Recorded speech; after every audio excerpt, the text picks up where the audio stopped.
In order to capture and process ideas both visually and quickly, one format to add to your repertoire is the simple stick figure. And in this lesson, I'll teach you how to take a verb and turn it into a quickly drawn and recognizable human being in abstract form. Let's sketch it out.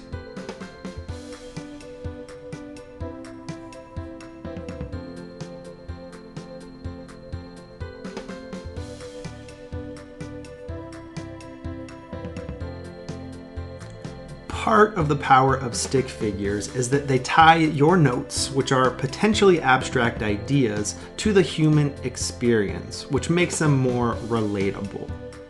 It can also make your ideas more memorable because with stick figures, you can capture those ideas in a story format via a quickly drawn scene with your stick figure character in a particular situation that's representative of the ideas you're capturing. And even in this abstract form, when we see a stick figure, we see ourselves and we see others, and that can be powerful. So let's talk about how to draw them.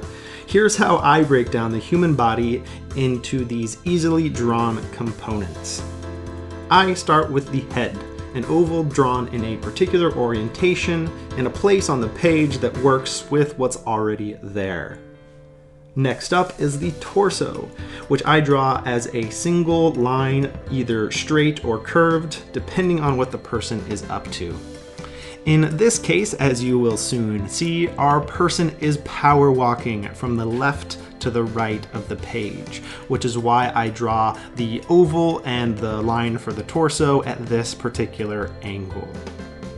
Step 3 is to draw the legs and the feet. Each leg can be drawn either with 1 or 2 lines, depending on whether or not the knee is bent. And for the feet, you can use small circles or ovals. Now we're ready for the final pieces, the arms and hands.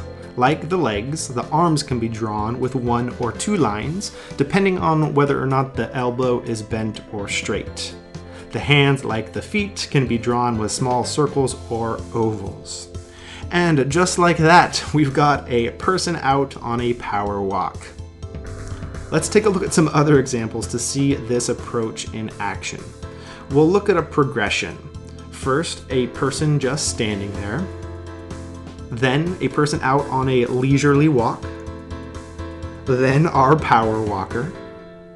And finally, a person running. Notice how slight variation in angles and limb orientations make a pretty big difference in how we perceive the action taking place. And after our run, we should probably stretch out. So here's what that might look like. Notice the first example here of a curved line for the torso. Now, in some cases, an additional visual might be needed to convey the specific action. This pose could represent a number of things, but by adding a speech bubble above the stick figure, it becomes clear that the person is talking. Similar situation here. With a simple cloud above the head, you can tell that this person is deep in thought. Now that you've seen the step-by-step breakdown and a number of examples, it is your turn to put this process into action. See if you can draw stick figure representations of a person jumping, a person swimming, a person climbing, and even a person dancing. These can be tough, especially that last one. So give yourself the freedom to take multiple attempts at it until you get it right. And the more you practice these stick figures, the easier it will be to pull them out during your next sketchnoting session. Good luck and have some fun while you're at it.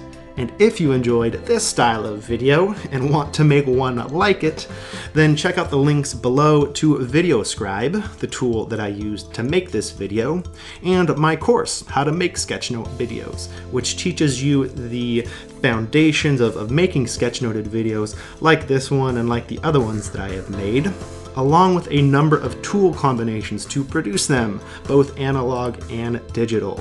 More info in the links below. Thanks for watching. Till next time.